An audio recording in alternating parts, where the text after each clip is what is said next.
오늘 저는 사도행전 3장 1절부터 10절까지의 말씀을 가지고 주님을 바라보면 주님이 일하십니다 라는 제목으로 함께 말씀의 은혜를 나누도록 하겠습니다.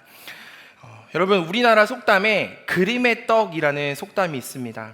사전에서 제가 한번 찾아보니까 아무리 눈에 보이고 아무리 마음에 들어도 이용할 수 없거나 가질 수 없을 때라는 뜻을 가지고 있습니다.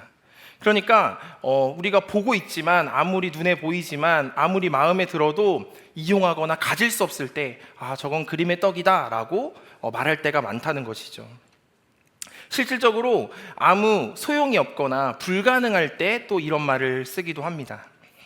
제가 얼마 전에 집에서 이제 쉬면서 핸드폰을 이렇게 보고 있었어요. 근데 핸드폰에서 사진첩에서 예전 사진을 보는 것입니다. 여러분들 이제 젊었을 때 사진 있잖아요. 근데 저도 그 리즈 시절이 있었어요. 그때가 이제 결혼할 때, 지금은 조금 부풀었지만 결혼할 때는 제가 이제 결혼을 해야 되니까 얼마나 다이어트를 열심히 했는지 모르겠어요. 그래서 제가 그때 사진을 보면서 나도 이런 시절이 있었지 이렇게 흐뭇하게 보고 있었어요. 근데 여러분들이 안 믿으실 것 같아서 사진 한 장을 제가 준비했습니다. 그래서 사진 한 장, 이렇게까지 네, 제가 노력하겠습니다. 네.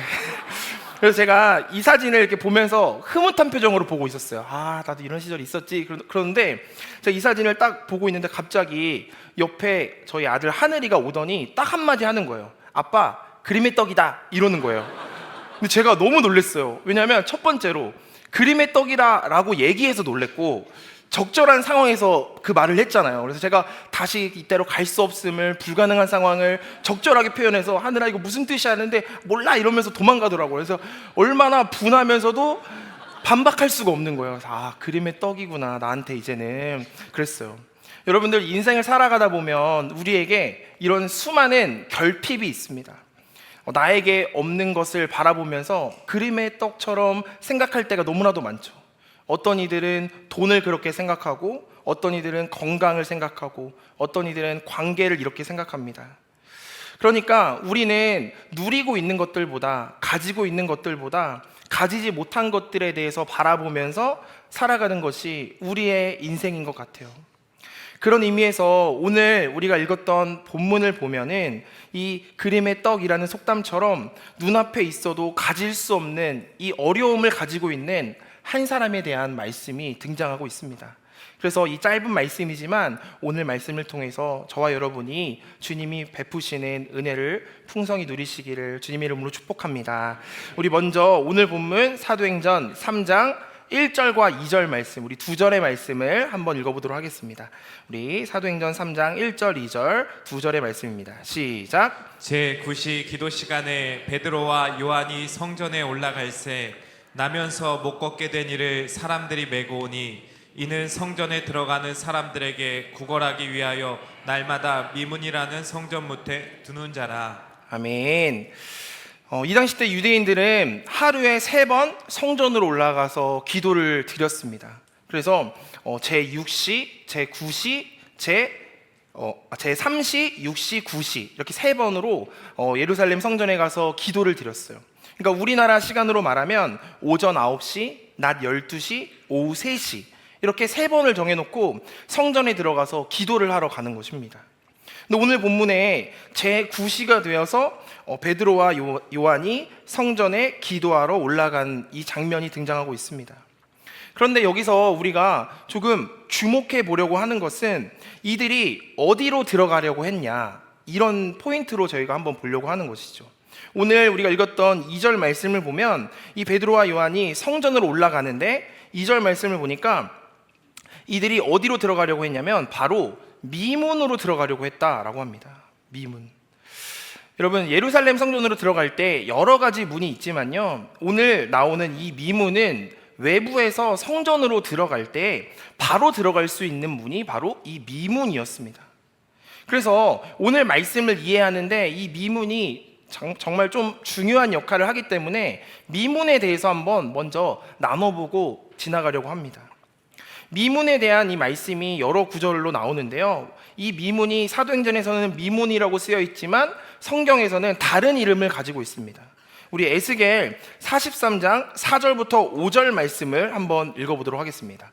우리 에스겔 43장 4절과 5절 말씀 한번 읽어보도록 하겠습니다. 시작. 여호와의 영광이 동문을 통하여 성전으로 들어가고 영이 나를 들어 데리고 안뜰에 들어가시기로 내가 보니 여호와의 영광이 성전에 가득하더라. 아멘. 자, 이제 이 말씀을 보면 이 미문이라는 말이요, 원래는 동문이라는 이름을 가지고 있었습니다. 근데 이 동문이 어떻대요? 여호와의 영광이 이 동문을 통하여 들어간다. 그러니까 유대인들의 입장에서 이 미문을 바라볼 때, 동문을 바라볼 때, 여호와의 하나님의 영광이 이 성전으로 들어가는 문이다라고 하면서 이 문을 얼마나 사모했는지 모르겠습니다.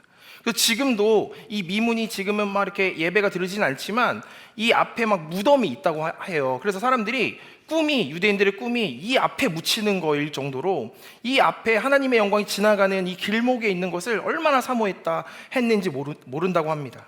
그리고 역대상 9장 18절을 보면요, 또 이렇게 표현되어 있어요. 우리 역대상 9장 18절도 한번 읽어보겠습니다. 시작. 이 사람들은 전에 왕의 문 동쪽 곧 레위 자손의 진영의 문지기이며. 아멘. 18절을 보면요, 왕의 문이라고 표현되어 있습니다. 그러니까 유대인들은 메시아는 동문을 통하여 이 왕의 문을 통하여 들어오신다라는 믿음이 있었기 때문에 메시아가 들어오는 문, 왕의 문이다 이렇게 표현했다는 거예요. 자, 그런데 왜 동문이라는 이름도 있고 왕의 문이라는 이름도 있었는데 왜 우리가 오늘 읽었던 사도행전에서는 미문이라고 표현했을까?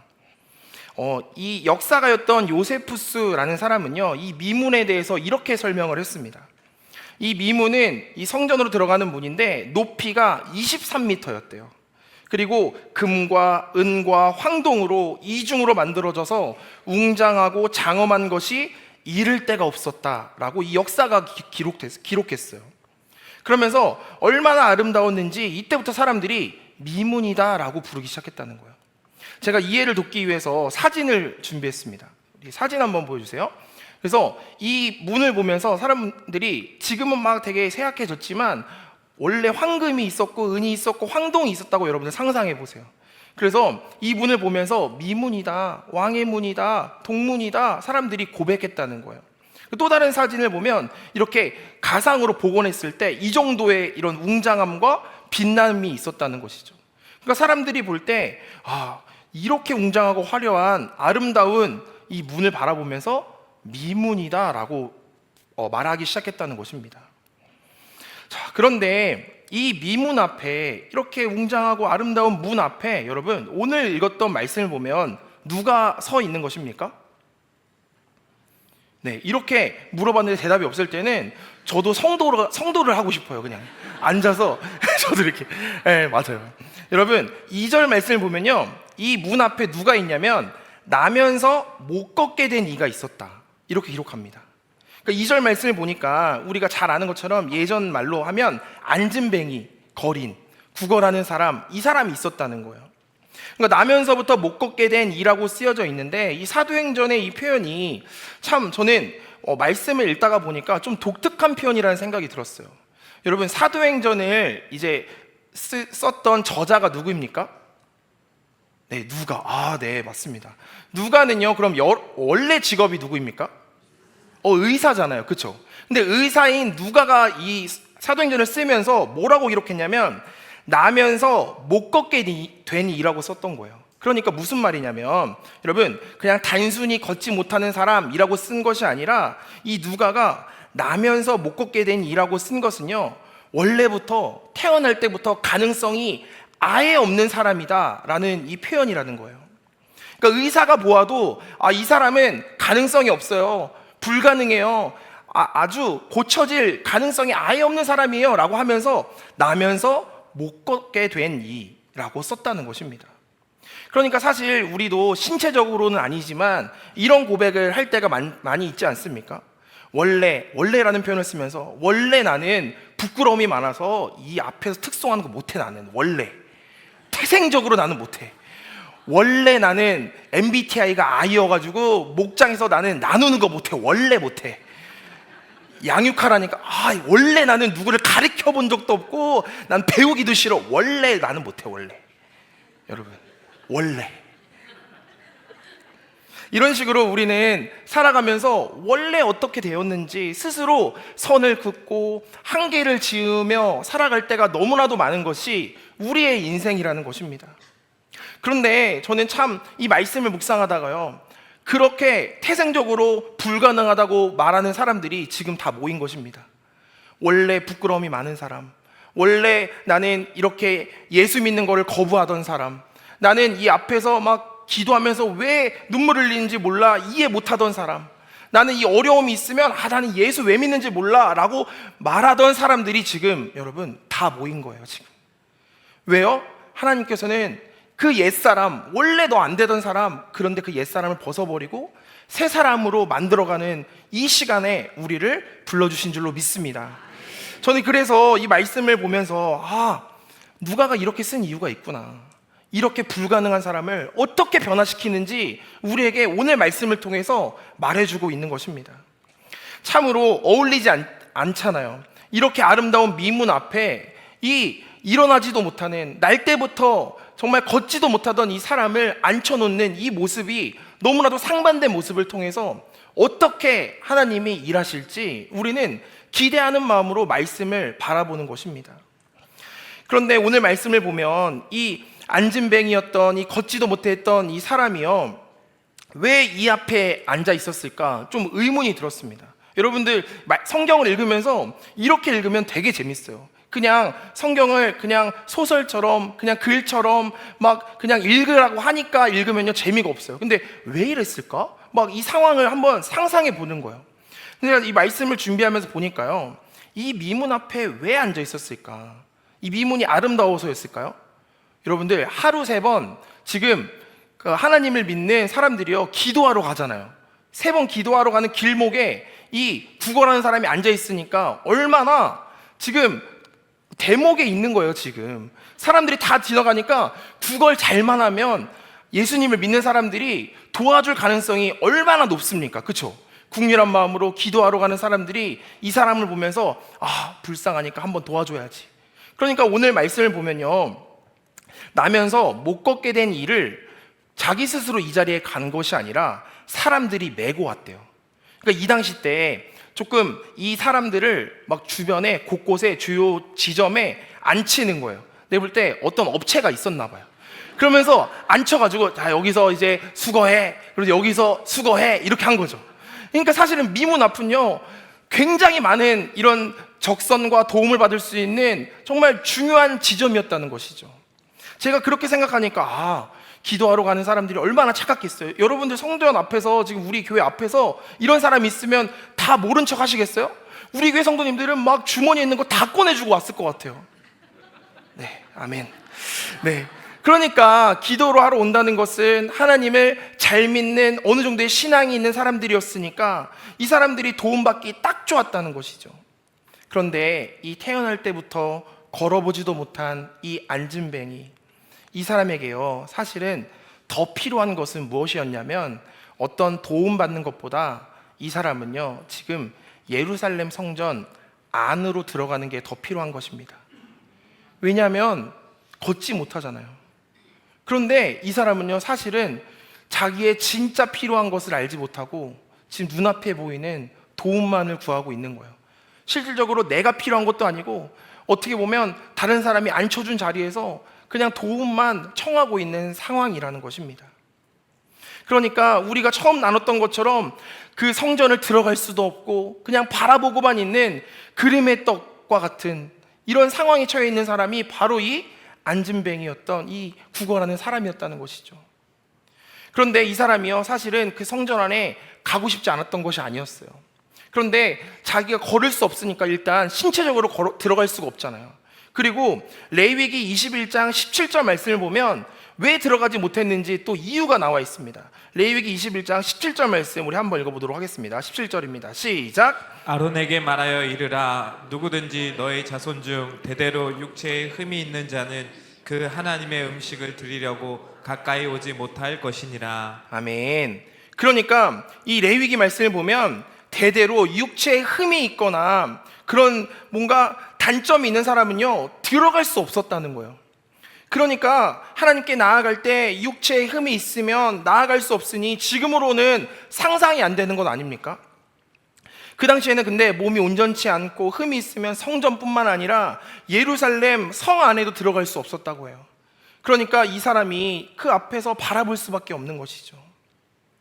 그런데 제가 이 말씀을 보다가 이제 나중에 이제 후에 나오는 말씀이지만 사도행전 4장 22절을 보면요, 이 안진뱅이 이 사람에 대해서 이렇게 설명하고 있거든요. 22절을 보니까 이 표적으로 병 나은 사람, 지금 이 안진뱅이죠, 이 사람에게 40여 세나 되었더라. 그러니까 지금 이 사람이요, 태어날 때부터 걷지 못하는 이 시간이 40년이나 흘렀다는 거예요. 지금 평생토록 이 미문 앞까지는 갔지만 미문 너머에 있는 성전 안으로는 들어가지 못했던 사람, 그러니까 평생을 바라보기만 했던 사람이 이 사람이었다는 것입니다. 바로 앞에 있는 이 성전이 이 안진뱅이 거린에게는 그림의 떡이었을 거예요.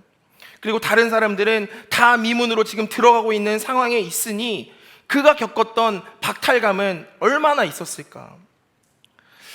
저는 이 말씀을 묵상하면서 저에게도 적용이 되더라고요. 여러분, 지금 우리가 지금 이 미문 안에 있지만, 성전 안에 있지만요, 우리가 문턱 안에 있는 다 안진뱅이라고 생각해 보면 어떤 이들은 은혜의 문으로 향해서 들어가고 있는데, 우리가 이 자리에서 은혜 받지 못하면 다른 사람들이 은혜 받는 것을 그냥 지켜보는 것입니다. 그림의 떡처럼 내 은혜 아니야, 나 오늘 은혜 안 받으면 어때, 다음 주에 받으면 되지, 내일 모레 받으면 되지, 내일 새벽에 받으면 되지. 여러분, 우리가 이렇게 생각할 때가 너무나도 많지 않습니까? 그런데 이렇게 그냥 바라보고만 있는 이 안진뱅이였던 이 사람이 어떻게 변화되는지 오늘 말씀 우리에게 말해주고 있습니다. 성전을 바라보면서 들어갈 수 없었던 이 비참한 인생에서 벗어나 하나님께서 행하신 이 놀라운 기적을 경험하는 이 인생이 될 수 있었는지, 우리가 어떻게 하면 이렇게 살아가고 있는지를 오늘 말씀을 통해 살펴보려고 하는 것입니다. 그러니까 목사님, 이렇게 믿자고 그만하시고 본론으로 들어가시죠. 제가 너무 길지 않았습니까? 오늘 본론으로 들어가 볼게요. 그것은 어떻게 말하고 있냐면, 우리가 무엇을 바라보고 있는지를 정확히 알아야 한다. 오늘 말씀 우리에게 말해주고 있습니다. 다시 한번요, 우리가 무엇을 바라보며 살아가고 있는지를 정확히 알아야 이런 은혜와 기적을 경험할 수 있다고 오늘 말씀은 우리에게 말해주고 있습니다. 오늘 말씀을 통해서 우리가 무엇을 보고 있는지, 정확히 보고 있는지 세 가지의 시선으로 잠시 말씀을 살펴보려고 합니다. 먼저 첫 번째 시선, 바로 걷지도 못하더니, 나면서 걷지도 못했던 이 안진뱅이 거린에 대해서 이 시선으로 한번 바라보려고 합니다. 우리가 읽었던 사도행전 3장 3절의 말씀을 우리 한번 읽어보도록 하겠습니다. 우리 3절 말씀 우리 한 목소리를 읽도록 하겠습니다. 시작. 그가 베드로와 요한이 성전에 들어가려 함을 보고 구걸하거늘. 네, 오늘 이 베드로와 요한이 성전에 들어가려고 하는 거예요. 기도하려고 하였잖아요. 근데 들어가려고 하고 있는데 그 모습을 누가 보고 있는 것입니까? 앉아있는 사람, 이 거린이, 안진뱅이가 보고 있는 거예요. 그런데 여러분, 우리나라 말에는 이 보다라는 이 말이 한 단어이지만 이 헬라어로 보면요, 의도적으로 누가가 여러 가지 단어로 표현을 했어요. 근데 제가 말씀을 묵상하다가 누가의 의도가 있구나. 헬라어에는 보다라는 말이 여러 가지 표현되어 있는데, 오늘 이 헬라어가 여러 가지 표현되어 있어도 여러분들이 한번 같이 잠시 나눠봤으면 좋겠습니다.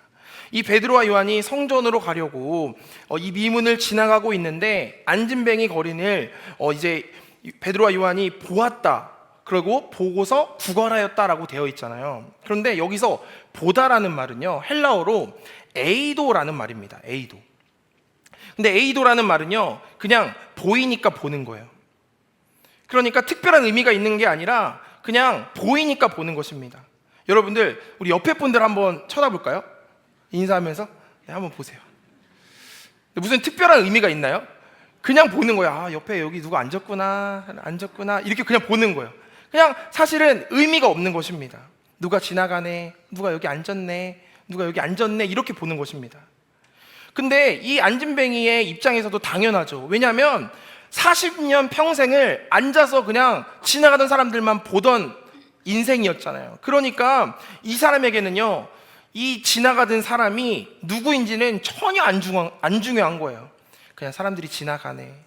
그저 누구라도 자기에게 돈 많은 사람, 돈 많이 주는 사람, 도움을 많이 주는 사람, 그 사람이 최고예요. 그냥 지나가다가 나에게 도움을 주는 사람, 나에게 무엇을 많이 주는 사람, 베풀어 주는 사람, 그 사람이 최고입니다. 그러니 이 안진뱅이 거린 입장에서는 평소처럼 성전 미문 앞에서 지나가는 수많은 사람들을 그냥 지나가는 사람, 그냥 대충 보고 있었는데, 마침 그 앞을 누가 지나가고 있었습니까? 베드로와 요한이 지나가고 있는 거예요. 그리고 나서 아무런 의미 없이 평소에 하던 대로 누가 지나가네, 도와달라고 구걸하기 위해서 쳐다보고 있었습니다. 여러분, 여기까지가 그냥 안진뱅이, 태어나서부터 걷지도 못했던 사람의 시선이었어요. 자, 그런데 두 번째 나오는 사람들의 시선이 나옵니다. 바로 베드로와 요한의 시선입니다. 이 안진뱅이를 지나가는 사람들, 그리고 수많은 사람들 중에 베드로와 요한이 나오는데, 여러분, 베드로와 요한은 지금 무슨 상황이냐면요, 우리가 읽었던 오늘 사도행전 3장이지만 2장을 보면 여러분들이 너무나도 잘 아는 사건이 하나 등장합니다. 바로 오순절 마가의 다락방 사건이에요. 그러니까 여기 다락방에 막 성령이 임하셔서 막 얼마나 뜨겁게 불이 내립니까? 우리 이따가 막 불 내릴 거 아니에요, 여기에. 그죠? 저 오늘 방화범으로 왔어요, 여러분. 은혜의 방화범이에요, 제가. 네, 그렇습니다. 네, 그래서 은혜의 불이 막 내리면서 기도하고 막 제자들이 막 성령 충만해서 막 베드로가 그러잖아요. 막 복음을 전했더니 막 3,000명이 세례받고 막 난리가 난 거잖아요. 그래서 막 네 거 내 거 아니, 이거 네 거야 아니, 상관없어 막 나눠주고 막 난리가 나잖아요. 그러니까 막 얼마나 초대교회가 막 부흥하는 역사가 있었습니까? 2장에 그런 역사가 있고 나서 지금 3장에 그 뜨거운 마음을 가지고 베드로와 요한이 기도하러 가는 것입니다.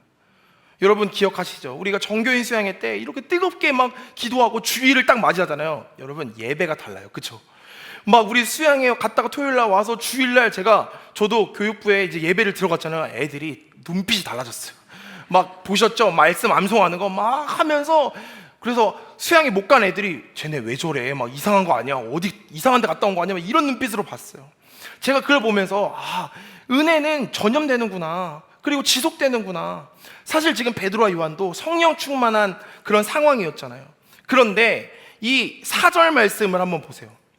오늘 베드로와 요한이 지금 이제 이런 성령 충만한 모습으로 올라가고 있는데 4절 말씀입니다. 우리 한번 읽어보겠습니다. 시작. 베드로가 요한과 더불어 주목하여 이르되 우리를 보라 하니. 아멘. 자, 사실 베드로와 요한도 기도하러 올라올 때마다 이 안진뱅이를 봤을까요? 안 봤을까요? 봤죠. 40년 평생 앉아 있었잖아요. 그런데 수도 없이 봤을 거예요. 아니, 수십 번, 수백 번, 엄청 많이 봤을 거예요. 그런데 오늘은요, 좀 다른 거예요. 왜요? 베드로와 요한이 지금 성령 받았잖아요. 막 뜨겁잖아요. 그러니까 평소 같으면 그냥 지나갔을 것 같은데 이 안진뱅이에게 지금 4절 보니까 주목하여라는 표현이 되어 있습니다. 이 주목하다는 것도 보다라는 표현인데요, 헬라어로 보니까 이런 표현입니다. 아테니조라는 말이에요. 이 아테니조라는 말은요, 응시하다라는 뜻을 가지고 있습니다. 응시하다.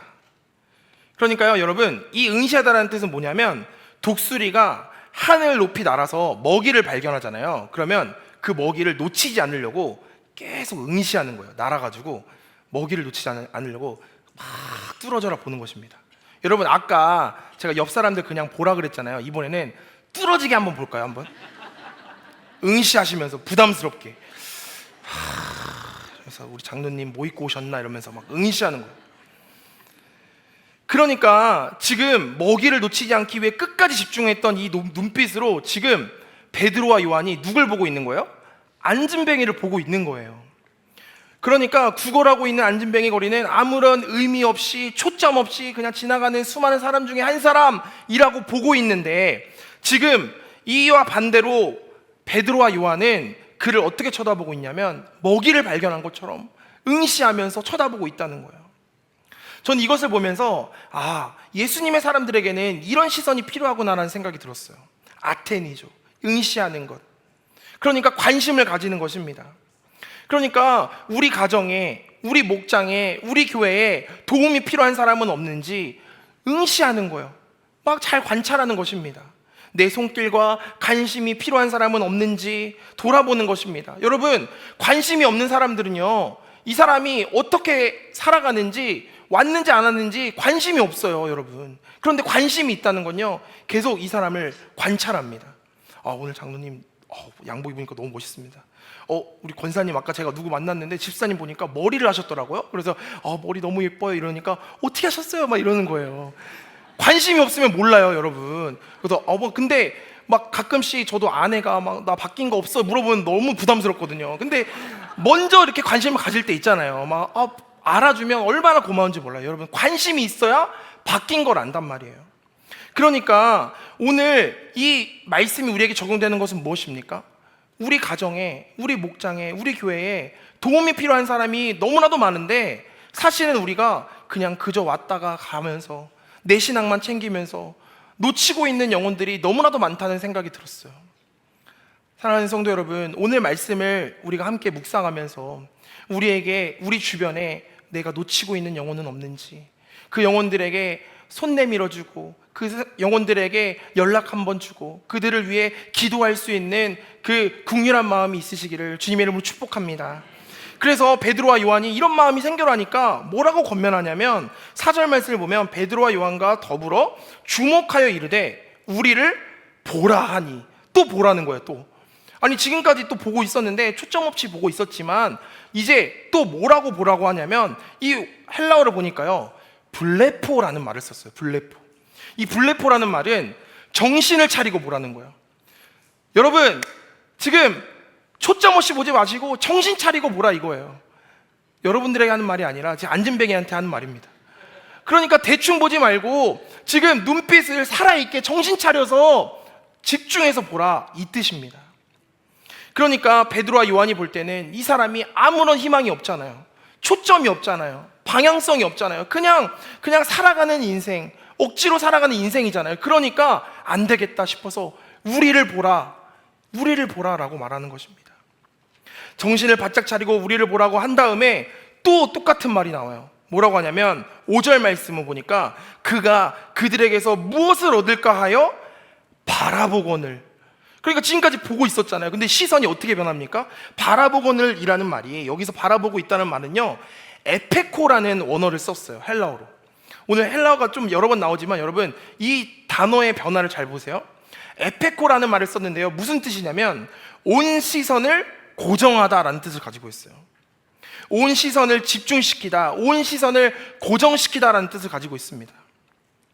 근데 제가 지금 막 어려운 헬라어를 계속 말하면서도 여러분들에게 말하는 게, 여러분, 우리가 무엇을 알 수 있냐면 지금 이 안진뱅이 거린의 시선이 변하고 있다는 거예요. 여러분, 원래는 그냥 초점 없이 그냥 수많은 사람들 지나가네 쳐다보고 있던 이 시선이 정신 차리고 보고 있고 지금 마지막 온 시선을 다해서 고정하고 있다는 거예요.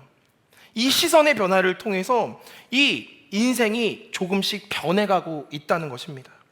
이전에는 아무 초점 없이 매일 똑같던 일상을 살아가던 이 똑같은 문제 앞에서 변할 희망도 없는 현실 앞에서 그냥 보이는 대로 바라보면서 살아갔던 그 안진뱅이 거린의 시선이 이제는 정신을 차리고 온 시선을 고정해서 그 베드로와 요한 그리고 그 뒤에 있는 예수님을 향해 바라보고 있는 것입니다. 저는 이제 말씀을 준비하면서요, 저도 이렇게 시선의 변화에 대해서 말씀을 묵상하게 되었습니다. 제가 이제 성도님들 앞에서, 이렇게 많은 성도님들 앞에서 설 기회가 있었잖아요. 우리 정교인 수련회 때 제가 레크레이션을 하지 않았습니까? 우리 성도님들이 정말 많이 놀라신 것 같아요. 제가 새벽에 이렇게 점잖게만 하다가 우리 교육부는 다 그 모습을 알았거든요. 근데 제 성도님들한테 이미지 관리를 하고 있었는데 이제 다 실패했습니다. 그래서 주일날 제 얼굴 보면 막 엄청 웃으시는 거예요. 막 그래서 이미지 관리 끝났구나 이런 생각이 들었어요. 근데 저도 사실은 처음부터 이런 이미지가 아니었고 이렇게 잘하는 사람이 아니었습니다. 사람들 앞에 서면 얼마나 떨리는지 겁이 나는지 정말 제가 내성적인 사람이었어요. 여러분들 안 믿으시겠지만, 근데 제가 이런 사람이었는데 제가 아직도 기억이 나는 게 첫 번째 사역을 나갈 때 교회에 전도사로 첫 사역을 나가지 않습니까? 근데 제가 얼마나 막 멋있는 모습을, 당찬 모습을 보여주고 싶었겠어요. 전도사니까. 이제 나도 신학생이 아니라 전도사구나 이러면서 면접을 보고 목사님이랑 통화하고 언제까지 나오세요 했어요. 근데 주중에 제가 축구를 하다가 다리 깁스를 하게 된 거예요.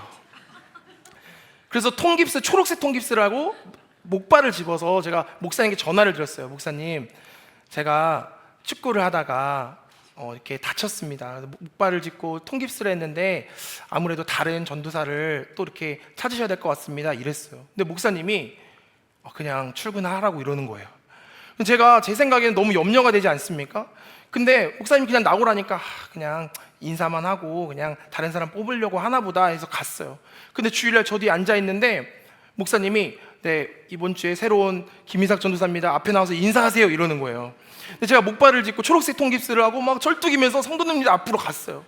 그러면서 마이크를 잡고 인사를 하라는 거예요. 근데 제가 양쪽 목발을 잡고 있으니까 마이크를 들 수가 없잖아요. 그래서 앞에 쩔뚝이면서 나와서 목발을 옆에 세워놓고 마이크를 들고 제가 앞에를 딱 쳐다봤는데 성도님들이 저를 얼마나 걱정스러운 눈빛으로 보는지, 아니 목사님도 안목이 없지 어떻게 저런 전도사를, 다리가 다쳐가지고 목발을 짚고 있는 전도사를 데리고 왔냐고 막 말은 안 했지만 눈빛으로 알잖아요 여러분, 우리 이제 프로니까. 그래서 제 눈빛으로 다 읽었어요. 그러면서 제가 그렇게 막 그런 눈빛을 읽고 예배가 끝나고 오후에 그 교회는 전도를 하는 거예요. 근데 여러분, 새로운 전도사가 전도를 할 수 있습니까 없습니까? 앉은뱅이 거린이에요. 그냥 앉아가지고 제가 거기 건빵으로 전도했는데 건빵을 나눠줘야 되잖아요. 근데 건빵을 들고 앉아서 건빵만 먹으라는 거예요. 성도님들 와서 전도사님 괜찮으니까 건빵 먹어요. 그래서 제가 그 건빵 먹으면서 체한 것 같아요. 막 먹으면서 저 괜찮은데 얼마나 가시방석인지 몰라요. 근데 제가 이렇게 떨면서 처음 맡았던 부서가 바로 학생부였어요. 중고등부. 근데 이렇게 목발을 짚고 막 이렇게 떨리는 마음으로 첫 설교를 갔는데, 설교를 할 때 여러분 얼마나 떨리면, 제가 처음에 예배를 인도하지 않습니까? 학생부 인도를 인도하는데 사도신경을 해야 되는데 주기도문으로 시작을 한 거예요. 전능하신으로 시작해야 되잖아요. 근데 하늘에 계신으로 시작했어요. 근데 어느 교회나 천사 같은 학생이 있잖아요 앞에서. 그래서 전도사님 사도신경 이러는 거예요. 그래서 막 다시 하기도 하고 얼마나 떨렸는지 몰라요. 근데 여러분, 학생부 예배 분위기 알겠지만 이 친구들은 들어올 때부터 자려고 준비하고 들어온 애들이거든요. 그래서 3분의 1은 막 졸고 있어요. 그래서 제가 물어보지도 않았는데 끄덕여요. 막 어디서 학습이 됐어요. 막 물어보지도 않았는데 계속 끄덕이고, 또 3분의 1은요 졸지 않는 거예요. 왜 그러냐 봤더니만 이미 잠들었어요. 그래서 졸지 않는 거예요. 3분의 1은 이미 잠들었어. 그러니까 3분의 1만 보면서 막 설교를 하니까 얼마나 막 땀을 흘리면서 애를 썼는지 모르겠어요. 그러면서 제가 돌아오는 그 버스 안에서 제가 막 목발을 짚고 힘들게 돌아오면서 나는 다른 길을 알아봐야겠다. 나는 아니다. 나를 사용하실 거면 조금 더 멋있는 모습으로 막 말씀도 잘 전하시는 막 유명하신 목사님들처럼 그렇게 하면 좋겠는데 생각이 들었어요. 근데 매번 그 시간을 지나고 몇 달이 지나니까요, 아이들이 말씀을 듣기 시작하는 거예요. 이렇게 연약한 제가 말씀을 전하는데 말씀을 듣는 거예요. 그러면서 제가 어떻게 시선을 바꾸기 시작했냐면, 내가 하는 게 아니구나. 내가 이 사람들한테, 내가 이 아이들한테 말씀을 전하는 게 아니라 나를 통해 일하시는 예수님이 말씀을 대신 전해 주고 계시고 은혜를 전하고 있구나라는 것을 깨닫게 되었습니다. 사랑하는 성도 여러분, 오늘 이 말씀에서 여러분들은 어떻게 바라보고 계십니까? 우리 역시 내 시선으로 주님께로 확실하게 고정되어 드리면 좋겠지만, 우리가 때로는 이 예배 가운데 내 시선으로 살아갈 때가 너무나도 많지 않습니까? 스스로 정직하게 물어봐야 할 것입니다. 우리는 과연 무엇을 바라보며 예배하고 있는지, 우리가 눈을 들어서 주님을 바라보고 있는지, 주님의 시선으로 살아가고 있는지, 아니면 그냥 지나가는 예배로 이 예배에 참여하고 있는지. 이 시선의 변화로부터 오늘 말씀처럼 기적의 노래가 시작되는 줄로 믿습니다. 오늘 말씀에서 시선의 변화가 일어났잖아요. 그냥 바라보던 시선이 주목하였고, 그리고 온 집중을 다해서 바라보기 시작했어요. 그리고 안진뱅이에게 이제 베드로가 말하기 시작합니다. 이제 준비가 된 거예요. 말씀을 들을 준비가 된 것입니다. 근데 6절 말씀을 한번 읽어보도록 하겠습니다. 오늘 말씀 사도행전 3장 6절 말씀입니다. 시작. 베드로가 이르되 은과 금은 내게 없거니와 내게 있는 이것을 내게 주노니 나사렛 예수 그리스도의 이름으로 일어나 걸으라 하고. 아멘. 나를 보라고 했잖아요. 그러니까 지금 베드로와 요한을 보았습니다. 준비가 됐잖아요. 들을 준비가 됐어요. 그러면 여러분, 이 타이밍에서 멋있는 말이 나올 타이밍 아닙니까? 이제 보라고 했으니까, 아, 너가 원하던 내가 그 도움을 주겠다, 막 이렇게 많이 가지고 왔다, 이런 말을 하면 좋겠는데, 막 우리를 보라 해서 봤으면 원하는 것을 무엇인가를 주어야 하는데 첫 마디가 무엇입니까? 은과 금이 없다는 거예요. 이게 얼마나 황당한 말이냐면, 우리를 보라, 근데 돈은 없어. 그러니까 아이들한테 오늘 아빠랑 재밌는 데 가자, 근데 아빠가 돈이 없어. 아, 우리 슈퍼마켓에 맛있는 거 사줄게, 근데 아빠가 돈이 없어. 이런 말이에요. 그러니까 구걸하던 사람에게는 얼마나 실망스러운 말입니까? 그가 원하던 것은 물질이잖아요. 무엇인가 도움받는 거잖아요. 적선이었잖아요. 그런데 우리의 삶에도 이런 문제들이 너무나도 많다는 것입니다. 우리가 신앙생활할 때, 우리가 원하는 것들을 기대하고 바랄 때, 소원할 때, 근데 그것이 주어지지 않을 때 우리가 얼마나 실망합니까? 낙심하고 좌절합니까? 베드로와 요한에게 은과 금이 진짜 있었는지 없었는지는 사실 잘 모르겠어요. 그런데 한 가지 확실한 것은요, 베드로와 요한은요, 지금 앉아있는 이 안진뱅이에게 무엇이 필요한지는 가장 잘 알았던 것 같아요. 그것은 바로 일어나는 것이었습니다. 이 사람에게, 이 안진뱅이가 생각할 때는 물질을 원했잖아요. 뭔가 도움을 받기를 원했잖아요. 그런데 베드로와 요한은요, 한 번도 경험하지 못했던 것, 정말 이 사람이 필요한 것이 바로 일어나는 것임을 너무나도 잘 알았던 것 같아요. 여러분, 몸이 아프면 우리가 먹고 싶은 것을 먹습니까? 아니면 우리 몸에 필요한 것을 먹습니까? 그때에도 우리가 원하는 거 먹나요? 필요한 거 먹는 거예요. 약을 먹고 우리에게 필요한 음식을 먹지 않습니까? 아이가 아파서 울고 힘들어할 때 우리가 약을 주고 주사를 주고 아프잖아요. 근데 왜 이렇게 합니까? 이 아이에게 필요하기 때문입니다. 이것을 통해서 이 아이가 낫기 때문입니다. 베드로도 처음에는요, 사실 이렇게 시선의 변화가 이 사람처럼 살았던 사람이었어요. 우리가 잘 아는 것처럼 베드로는요, 제대로 볼 줄 모르는 사람이었습니다. 마태복음 14장을 보면 제자들과 함께 이제 우리가 잘 아는 말씀 나오지 않습니까? 예수님이 오병이어의 기적을 막 일으키고 분위기가 얼마나 좋아요? 근데 예수님이 이 분위기를 뒤로 하고 기도하러 가시잖아요. 그래서 제자들한테 배를 타고 먼저 가 있어라 이래요. 근데 제자들이 막 축제처럼 있었겠죠. 배 타면서, 야, 그 오병이어 기적 봤지? 예수님 봤지? 내가 그거 옆에서 봤잖아, 이러면서 막 서로 난리가 났겠죠. 근데 여러분, 그때 뭘 합니까? 풍랑을 만나요. 그러면 저 같으면, 여러분들 같으면, 우리 성도님들 같으면 이 배 타고 있을 때 풍랑을 만나면, 여러분, 우리 좀 전에 기적을 경험하지 않았습니까? 다 함께 기도합시다 이랬던 것 같은데, 제자들은 믿음이 없었어요. 기적을 조금 전에 경험했는데 막 이렇게 막 앞에서 어떻게 하면 좋지? 사실 그들은 전문가 아닙니까? 배 타는 전문가잖아요. 어부였잖아요. 그러니까 어떻게 하면 되는지 근데 우왕좌왕하면서 걱정하고 있었어요. 그런데 저는 이것을 보면서 인생의 문제는 우리가 자신 있다고 생각하는 것에 문제가 생기는 것 같아요. 내가 이 영역을 잘하는데, 내가 이거에 자신 있는데, 내가 관계에 정말 자신 있는데 관계에 문제가 생기게 하고, 건강에 자신 있으면 건강에 문제가 생기게 하고, 내가 물질이 많다고 자랑하면 그것에 꼭 문제가 생기게 하는 것이죠. 그래서 예수님이 그들에게 다가오시면서 마태복음 14장 28절 29절 말씀에서 이렇게 말씀하십니다. 우리 2절 말씀 한번 읽어보도록 하겠습니다. 시작. 베드로가 대답하여 이르되 주여, 만일 주님이시거든 나를 명하사 물 위로 오라 하소서 하니, 오라 하시니 베드로가 배에서 내려 물 위로 걸어서 예수께로 가되. 아멘. 예수님이 오시니까 두렵기도 하잖아요. 그런데 베드로는요, 조금 특이했던 사람이잖아요. 그러니까 나도 걸어가고 싶어요. 그러니까 물 위로 걸어오라 말씀하십니다. 그러니까 기적을 경험해요. 왜요? 예수님을 바라본 거예요. 다른 것이 눈에 안 들어오는 거예요. 지금 우왕좌왕하고 혼란스럽지 않습니까? 근데 베드로가 예수님을 바라보고 지금 물 위를 걸어가고 있습니다.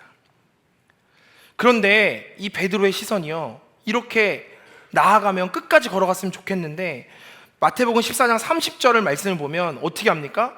바람을 보고 무서워 빠져가는지라. 그러니까 베드로의 시선이요, 바람을 보아요. 예수님을 바라볼 때는 기적을 경험하고 걸어갔던 사람이 갑자기 주변이 바라보는 거예요. 나에게 이런 문제가 있었는데, 바람이 부는데, 풍랑이 있는데, 내 문제와 현실 여전히 있는데, 그 문제를 바라보니 낙담하고 좌절하고 염려하면서 물에 빠져버리는 것입니다. 베드로는 경험했던 거예요. 아, 그렇구나. 내가 무엇을 바라보느냐에 따라서 나의 삶의 모습이 완전히 바뀌는구나.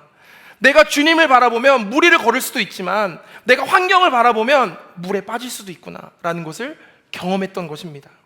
그래서 오늘 베드로가 이 구걸하는 이 거린에게 뭐라고 말합니까? 너가 나를 바라보고 있지만 내가 해줄 수 있는 얘기는, 내가 경험한 은혜는 이거야 라고 얘기하면서 이렇게 고백합니다. 나에게는 너가 원하는 은과 금은 없어. 그런데 내가 줄 수 있는 게 있어. 내게 있는 것을 내게 주노니 나사렛 예수 그리스도의 이름으로 일어나 걸어라. 여러분, 아멘 할 타이밍입니다. 여기서. 네. 나사렛 예수 그리스도의 이름으로 일어나 걸어라. 여러분, 이 선포를 하니까 이 안진뱅이에게 필요한 것이 무엇인지 알았던 거예요. 여러분, 이것이 우리의 정체성입니다. 예수님의 이름으로 살아가는 사람들이잖아요. 아무것도 없어도 예수님 한 분으로 만족한다고 고백했던 사람들이잖아요. 그런데 살다가 보면 다른 것이 더 필요하다고, 예수님 왜 이거 안 주시냐고 원망하는 것이 우리의 인생 아닙니까? 이렇게 말하고 나서 그의 오른손을 잡아서 일으켰는데 일어나 걷게 되는 놀라운 기적의 이야기가 오늘 말씀에 나옵니다. 저는 우리가 이 기적에만 집중하고 있었을 때 어떻게 이런 일이 있었을까 자세히 봤더니 이 안진뱅이 거린의 시선이 변화했던 것 같아요. 처음에는 그냥 보는 사람, 주목했던 사람, 집중했던 사람, 그리고 베드로와 요한을 바라보면서 그 뒤에 있는 주님을 발견했던 사람. 베드로를 통해 말씀하시고 일하시고 역사하시는 주님을 바라보게 된 것입니다. 예수님께 정확하게 그 시선이 고정되었을 때 이 놀라운 기적이 일어나게 되었다는 것을 오늘 말씀은 우리에게 전해주고 있습니다. 40년에 걸친 그 허탈하고 힘들었던 절망적인 삶의 문제 앞에서 그것을 뛰어넘고 기적을 경험할 수 있었던 것은 이 그의 시선이 변화되는 것부터 시작되었음을 우리에게 말씀해주고 있는 것입니다. 그래서 오늘 말씀을 통해서 우리에게 어떻게 적용할 수 있겠습니까? 과연 나는 어떤 시선으로 살아가고 있는가? 나는 무엇을 바라보며 살아가고 있는가? 내 환경과 문제와 여전히 변하지 않는 그 어려움을 바라보고 있는가? 아니면 이 순간에도 이 풍랑 속에서도 나에게 걸어오시는 예수님을 바라보고 있는가? 오늘 본문을 보면서 이 안진뱅이가요, 그래서 주님을 만나고 이 기적을 체험하고 가장 먼저 한 것이 무엇입니까? 8절 말씀을 보니까 뛰어서서 걸으며 그들과 함께 성전으로 들어가면서 걷기도 하고 뛰기도 하며 하나님을 찬송하니. 아멘. 평생 앉아서 들어갈 수도 없었잖아요.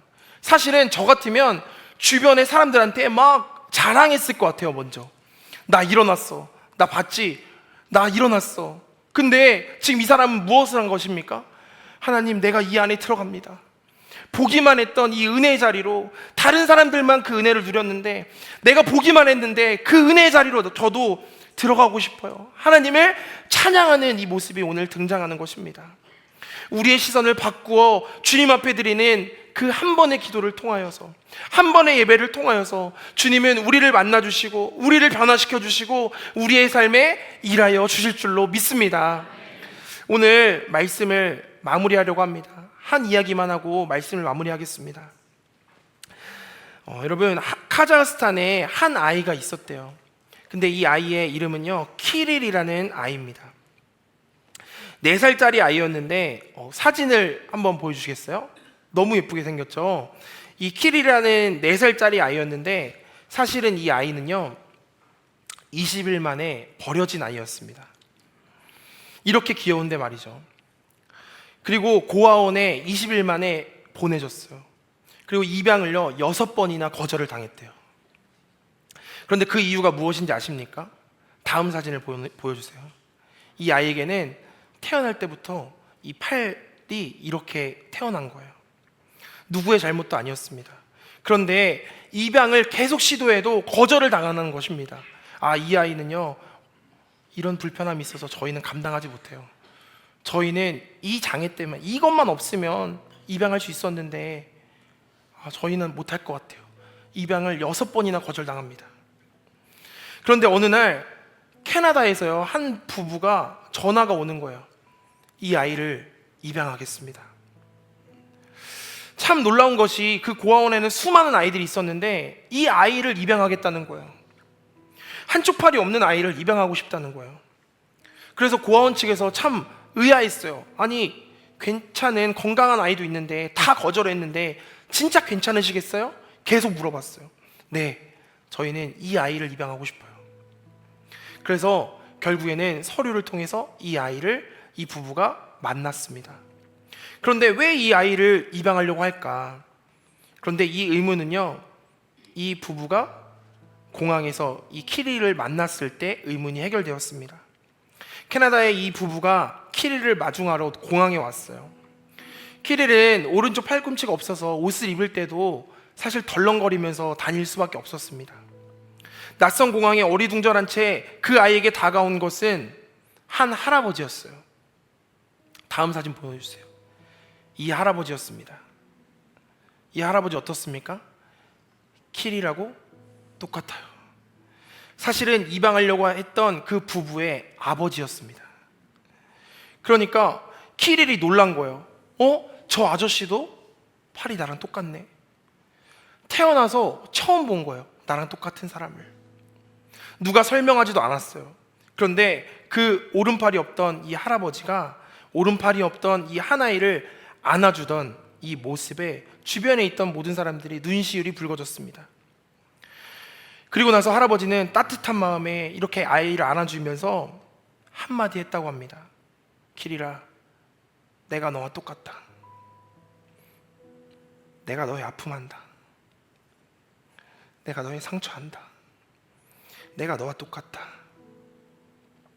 저는 이 이야기를 듣고서 마치 예수님이 우리를 안아주시는 것 같다는 생각이 들었습니다. 우리 마음에 상처가 얼마나 많이 있습니까? 오늘 나왔던 이 안진뱅이처럼 수많은 사람들이 무시하고 거절하지 않습니까? 6차례 입양을 거절당하고 이 아픔이 사람들이 내가 이것만 괜찮으면, 이 문제만 없었으면 이 아이를 입양했을 텐데요, 이것 때문에 제가 안 돼요 라고 했던 이 말이요, 이 할아버지에게는 이것 때문에 내가 입양할 수 있어요, 이 아이여야 해요 라는 이유로 바뀌었다는 거예요. 사랑하는 성도 여러분, 우리의 아픔과 우리의 연약함은 하나님께서 우리를 사랑하시고 우리를 선택하시는 가장 결정적인 이유라는 사실을 기억하시길 바랍니다. 주님이 말씀하십니다. 내가 너와 똑같다. 내가 너의 마음 안다. 내가 너의 상황 알고 내가 너의 상처 안다. 그러니 나를 바라보아라. 주변의 상황 바라보지 마라. 이것이 하나님께서 우리에게 큰 축복임을 오늘 온전히 고백했으면 좋겠습니다. 그래서 마지막 이 기적을 경험했던 사람이 뭐라고 고백합니까? 9절 10절을 보니까 하나님을 찬송하고 성전 미문에 앉아 구걸하던 사람인 줄 알고 그에게 일어난 일로 인하여 심히 놀랍게 여기며 놀라니라. 성전 미문에 앉아 구걸하던 사람에서 하나님의 기적을 체험한 사람, 일어난 사람, 하나님을 찬양하는 사람, 하나님을 예배하는 사람, 정체성이 완전히 변했어요. 여러분, 우리는 이 사람을요 2글자로 증인이라고 합니다. 하나님의 은혜를 경험한 사람, 하나님을 만난 사람. 사랑하는 성도 여러분, 오늘 말씀을 통해서 우리는 3가지 시선을 살펴보았습니다. 나면서부터 걷지 못한 사람, 아무런 변화도 없었어요.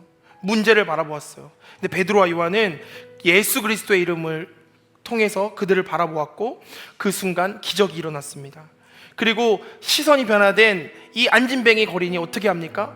예배하는 사람으로, 사람들에게 그 은혜를 전하는 삶으로 변화되었다는 것입니다. 우리의 시선을 주님께 고정하였으면 좋겠습니다. 그러면 다른 시선을 가지면 다른 결과가 찾아옵니다. 오늘 밤 그래서 이렇게 선포했으면 좋겠어요. 시선이 바뀌면 기적이 일어납니다. 주님을 바라보면 주님이 일하십니다. 여러분, 이 믿음의 고백으로 살아갈 수 있는 저와 여러분이 되시기를 주님의 이름으로 축복합니다. 그래서 오늘 시선을 통하여서 주님의 시선으로 살아갈 수 있는 저와 여러분이 되어서 이 안진뱅이의 이 기적이 우리의 삶에 나타나고 믿음으로 고백하는 귀한 은혜로 살아가시는 저와 여러분이 되시기를 주님의 이름으로 축복합니다.